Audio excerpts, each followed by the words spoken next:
샬롬, 복된 토요일입니다.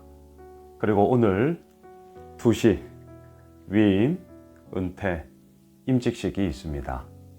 여러분들 많은 기도 부탁드리고요. 또 많이 축복해 주시면 감사하겠습니다. 오늘은 사도행전 21장 1절로 14절의 말씀, 예루살렘에 올라가지 말라. 예루살렘에 올라가지 말라. 이 제목으로 하나님의 말씀 나누겠습니다. 오늘 본문은 참 어렵습니다. 내용을 몰라서 어렵다 이 말이 아니고요. 각자가 가지고 있는 하나님의 뜻이 충돌하기 때문입니다. 참 마음 아픈 이야기가 있습니다. 교회 안에 그런 일이 일어나면 안 되겠지만 갈등과 분쟁이 일어날 때가 왕왕 있습니다. 참 마음 아픈 얘기예요. 근데 그 갈등과 분쟁이 일어났을 때 서로 좀 마음을 모으고 그 문제를 해결하고 이런 것들이 의외로 참 어렵습니다. 왜 어렵습니까? 앞서 제가 말했지만 각자 다들 하나님의 뜻을 얘기하고 있기 때문입니다. 오늘 본문도 똑같습니다. 바울은 예루살렘 오순절 안에 급히 가고자 그 뜻을 가지고 가고 있습니다. 반편 각각의 각 동네에 있는 오늘 본문에도 나오는데 하나님의 사람들은 올라가지 말라고 만류하고 있습니다. 자, 오늘 본문 4절을 한번 보셔요. 제자들을 찾아 거기서 이레를 머물더니 그 제자들이 성령의 감동으로 바울더러 예루살렘에 들어가지 말라 하더라. 여러분, 예루살렘에 올라가지 마십시오 라고 만류하고 있는 이들도 분명히 오늘 성경에서 성령의 감동으로 그 말을 하는 거였습니다. 본인들 생각으로 얘기하는 게 아니었습니다. 인간적인 생각으로 뭔가 계산을 해서 얘기하는 게 아니었습니다. 분명히 이 제자들 성령의 감동으로 바울에게 올라가지 말라 얘기했습니다. 하지만 바울은 그 고집을 꺾지 않았습니다. 그리고 또 어디로 갑니까? 자, 쭉 이하에 보시면 7절을 먼저 보시죠. 두로를 떠나 항해를 다 마치고 돌레미아에 이르러 형제들에게 안부를 묻고 그들과 함께 하루를 있다가 8절 이튿날 떠나 가이사랴에 이르러 7 집사 중 하나인 전도자 빌립의 집에 들어가서 머무느니라. 예, 빌립 집사님. 여러분들 기억나시죠? 에티오피아 내시를 선교하며 전도했던 그 빌립 집사님. 그 집에 머물고 있었어요. 근데 그 집에 딸이 넷이 있는데 이들이 다 예언하는 자로 하나님께 쓰임을 받고 있었습니다. 이들이 뭐라고 얘기하느냐? 12절을 보십시오. 우리가 그 말을 듣고 그곳 사람들과 더불어 바울에게 예루살렘으로 올라가지 말라 권하니. 또 얘기합니다. 예루살렘으로 올라가지 마십시오. 이들 역시 성령의 감동으로 하나님의 정말 그 뜻하심을 마음에 품고 권면하는 거였습니다. 여러분, 이 정도쯤 되면 어떻습니까? 에베소 장로들에서부터 시작해서 또 오늘 본문에 2번에 걸쳐서 계속해서 사람들마다 예루살렘에 올라가지 마십시오. 가면 안 됩니다. 계속 만류해요. 이쯤 되면 어떻게 하시겠습니까? 저 같으면 네, 알겠습니다. 저는 이랬을 거예요. 근데 바울은 어떻게 하는 줄 아세요? 13절입니다. 바울이 대답하되 여러분이 어찌하여 울어 내 마음을 상하게 하느냐? 나는 주 예수의 이름을 위하여 결박당할 뿐 아니라 예루살렘에서 죽을 것도 각오하였노라 하니. 바울의 뜻은 너무나 분명했습니다. 내가 죽을 것도 각오하고 결박당하는 거 안다. 하지만 나는 예루살렘에 올라가겠다. 자, 여러분.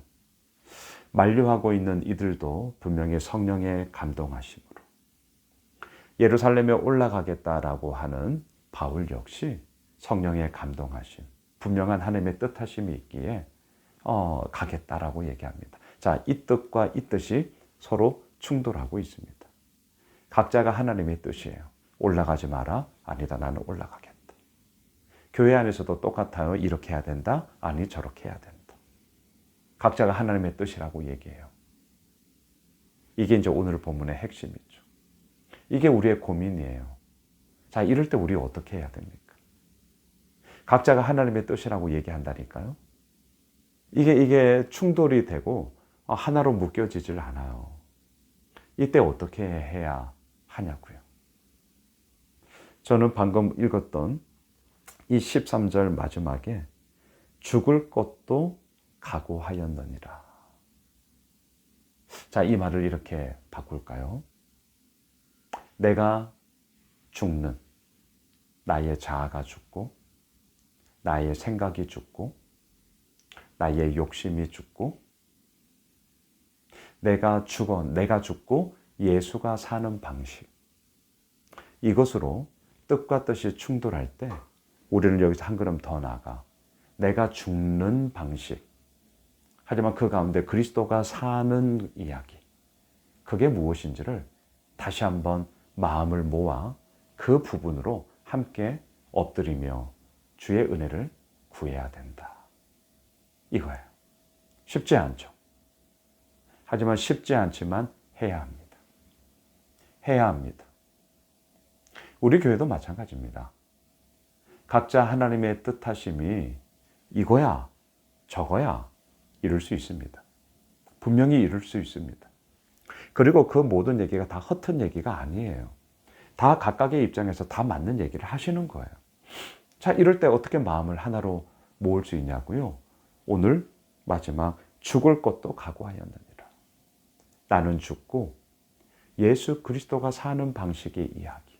나의 자아가 죽고 나의 욕심이 죽고 나의 생각이 죽고 나의 의견이 죽고 그 가운데서 그리스도가 사는 방식의 이야기를 우리는 찾아가야 됩니다. 이 말을 오해는 하지 마셔요. 그건 무조건 손해봐라는 거냐, 무조건 내 뜻을 그냥 꺾으라는 것이냐, 무조건 내가 희생하라는 것이냐, 이런 의미는 아니에요.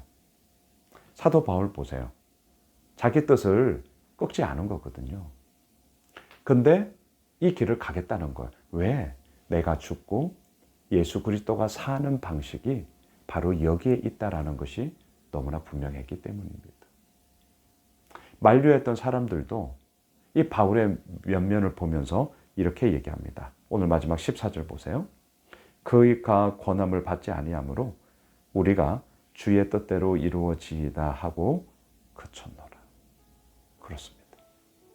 이들의 만류함 역시 잘못된 게 아니었거든요.